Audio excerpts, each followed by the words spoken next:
वो अपना जीवन बेहतरीन तरीके से जी सके। इन्हीं क्रम में आइए थोड़ी देर अपनी टूटी फूटी भाषा में आप सभी लोगों के सन्मुख कुछ कहने का प्रयास करूंगा।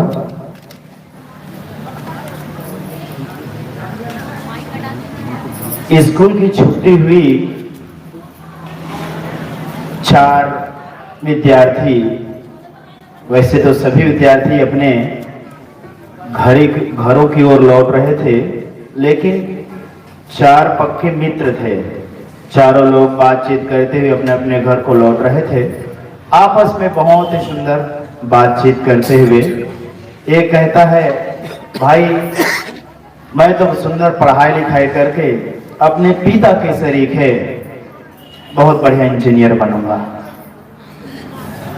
दूसरा कहता है, भाई मेरे पिताजी तो शिक्षक हैं, मैं भी पढ़ाई लिखाई करके अपने पिता के शरीक है शिक्षक बनूंगा। तीसरा विद्यार्थी कहता है, मैं भी अपने पिता की तरह सुंदर पढ़ाई लिखाई करके एक बहुत ही बढ़िया वकील बनूंगा। चौथा जो विद्यार्थी होता है बेचारा कुछ बोलता नहीं, चुपचाप घर में आता है, बस्ता बरामदे में रख देता है और कमरे में जा करके हताश मन से लेट जाता है। मम्मी देखती कि क्या बात है, बेटे को किसी ने कुछ कह दिया, किसी ने मारपीट कर दिया, क्या हुआ, इतना निराश क्यों है, इतना दुखी क्यों है। मम्मी जाके कमरे में पूछती, बेटा क्या हुआ, किसी ने कुछ कहा, किसी ने कुछ मारा पीटा, क्या बात हुई। बेटा कुछ बोला नहीं, लेटा रहा।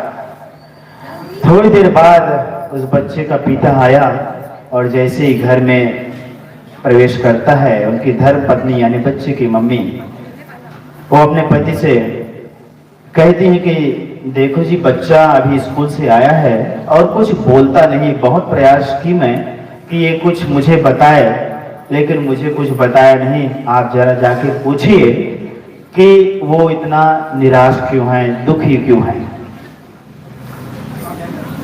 पिता कमरे में जाता है, बहुत ही लाड प्यार से बच्चे को पूछता है कि बेटा क्या बात है, किसी ने कुछ कह दिया है, किसी ने कुछ मारपीट कर दिया, क्या बात हुई, कुछ बताओगे।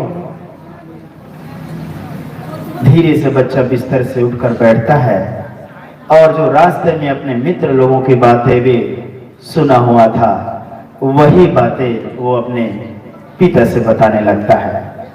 कहे, पिताजी जितने मेरे तीनों दोस्त बहुत ही बढ़िया अपने अपने पिता के शरीके बनने के लिए कह रहे थे, एक मित्र बोला कि मैं पढ़ाई लिखाई करके अब पिता के शरीके जो है इंजीनियर बनूंगा, दूसरे ने कहा कि मैं पढ़ाई लिखाई करके अपने पिता के शरीके सुंदर शिक्षक बनूंगा, तीसरा मेरा मित्र बोलता है कि मैं भी अपने पिता के शरीके पढ़ाई लिखाई करके सुंदर वकील बनूंगा। तो बेटा तुमने क्या कहा, पढ़ाई लिखा करके तुम क्या बनोगे।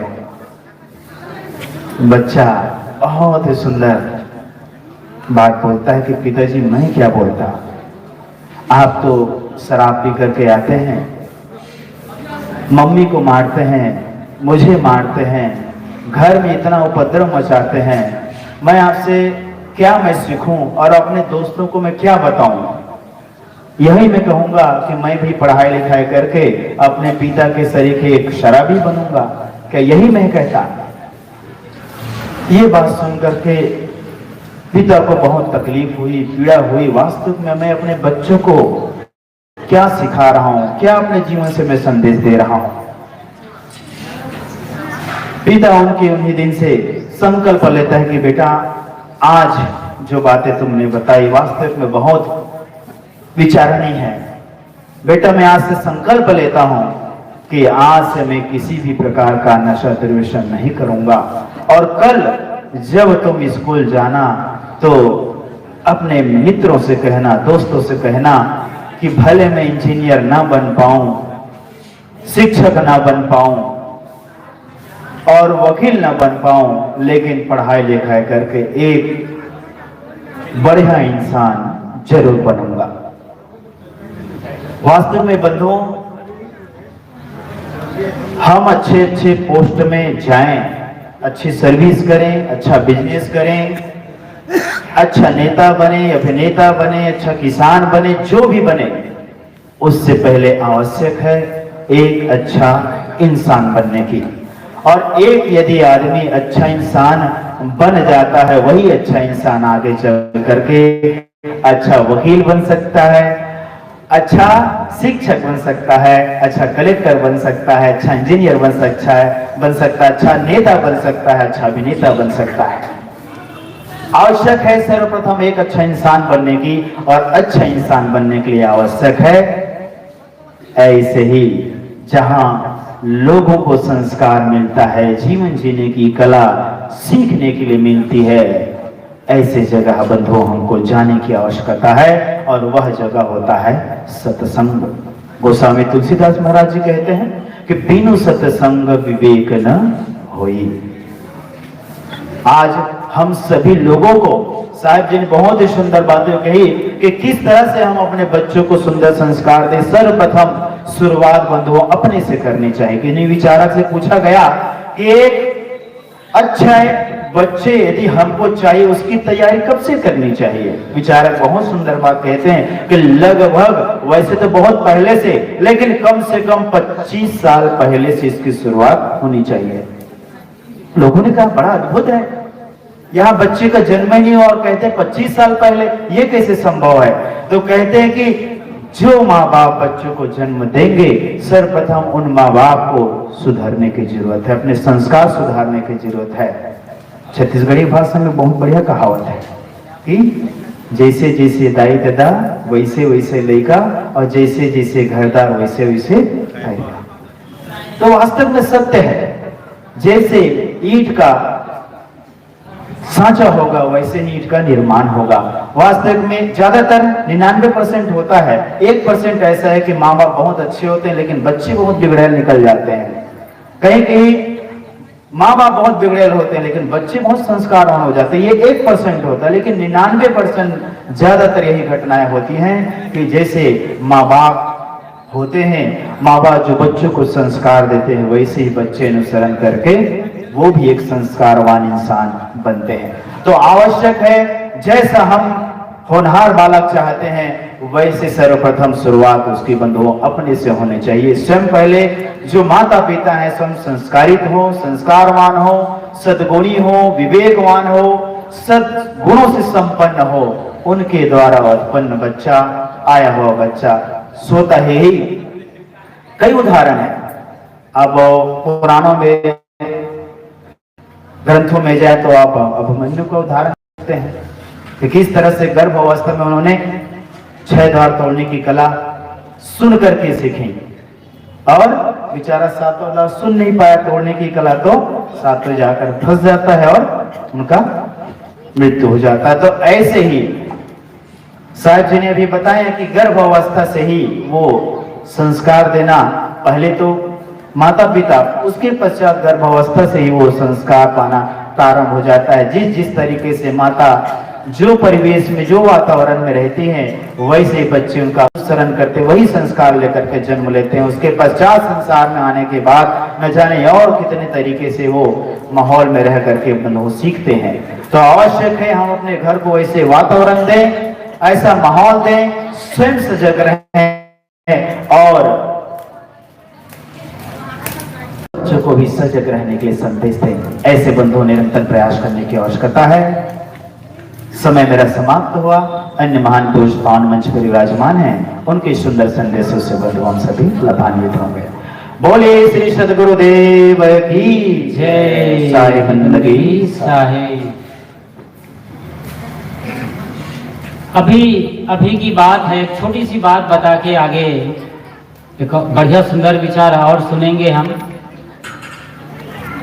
हमारे देश में एक लड़का था दक्षिण भारत में, 4वीं क्लास में पढ़ रहा था। उनके टीचर ने देखा कि वो लड़का शतरंज बहुत अच्छा खेलता है। दक्षिण भारत में शतरंज का खेल बहुत लोकप्रिय है, बहुत बढ़िया शतरंज खेलता है। टीचर ने उसके माँ बाप से कहा कि आपका बेटा अच्छा शतरंज का खिलाड़ी बन सकता है।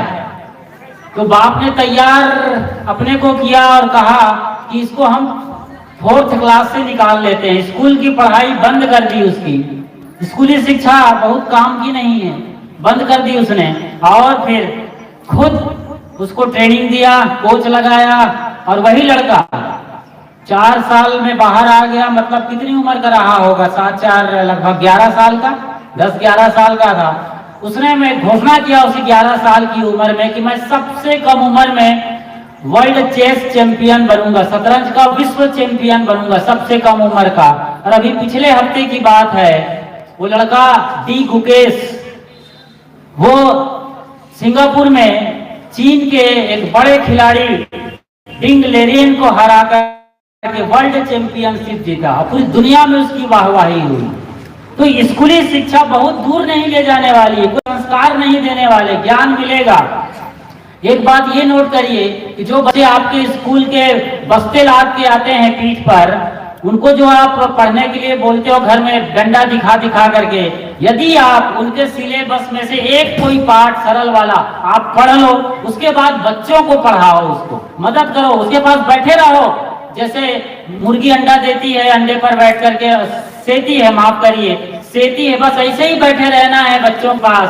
बच्चे बहुत जल्दी सीखेंगे, इंटेलिजेंसी आएगी उनकी, और न जाने कितने बड़े अरमान और सपने आपके पूरा करने वाले हैं। लेकिन आपको तो फुर्सत नहीं है बच्चों के लिए, पैदा करने के लिए शायद मौका रहा है, उसके बाद पोसने के लिए कोई मौका नहीं है। वो दादी कहती थी ना टीवी एडवर्टाइजमेंट में, भैया पैदा करो तुम, पोसने वाला तो वो है, पोसने वाला तो वो है, कोई नहीं है भैया, आपको ही पोसना है, पालना है। तो बच्चों की पेरेंटिंग पर चर्चा हो रही है। आइए, यहाँ छोटी करेली कबीर आश्रम से पधारी हुई साध्वी रचना साहेब हमारे बीच हैं। आइए, उनके सुंदर विचारों से हम लाभ लेते हैं कि किस तरीके से आज के देश में, आज के परिवेश में बच्चों के साथ क्या खिलवाड़ हो रहा है, या और बच्चे क्या दिशा अख्तियार कर रहे हैं वो मालूम है। और एक मातृशक्ति की वो ताकत रखती हैं। उनके जानते हैं वो कम से कम 7-8 बहन हैं, और उनका एक बड़ा प्यारा सा भाई था कपिल नाम से। तो उनकी भी यादें उनके पास है, वो जानती है कि भाई क्या होता है। और बचपन में उन्होंने पाला था एक बड़े नाजुक हाथों में प्यार से, तो उनको मालूम है कि किस तरीके से परवरिश होनी चाहिए और कैसे हम पालते हैं। उनका भाई बड़ा होनहार रहा है, गुरुदेव जी के संरक्षण में रहा प्रयागराज इलाहाबाद में, और बाद में हम सबको छोड़कर दिन वो अलविदा हो गए थे। आइए उनके विचारों को सुनते हैं।